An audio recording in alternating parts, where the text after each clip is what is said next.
বাংলাদেশে হত্যা করেছে বাংলাদেশের মেধাবী ছাত্রদেরকে, ঠিক কিনা? আজকে সেই মেধাবী ছাত্রদের আন্দোলনের মধ্যে শেখ হাসিনা তার দাদার বাড়ি ভারতে পলায়ন করেছে, ঠিক কিনা? আর আজকে বাংলাদেশের নিয়ন্ত্রণ নিয়েছে বাংলাদেশের ছাত্র সমাজ। সম্মত উপস্থিতি, ছাত্র জনতার আন্দোলনে ফেরাউনি শাসনের নেত্রী বাংলাদেশ থেকে বিদায় নিয়েছে, কিন্তু ফেরাউনি শাসন বিদায় নেয় না, ঠিক কিনা? সুতরাং আমরা আহ্বান রাখবো, আগামীর বাংলাদেশ হবে ইসলামের বাংলাদেশ, আগামীর সংসদ হবে পুনরের সংসদ, আগামীর সংসদ হবে আনন্দের সংসদ।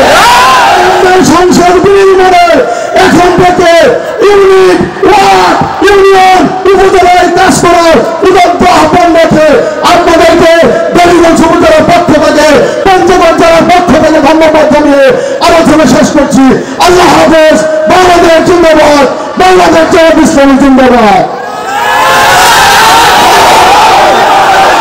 সংগ্রামী সাথী বন্ধুগণ,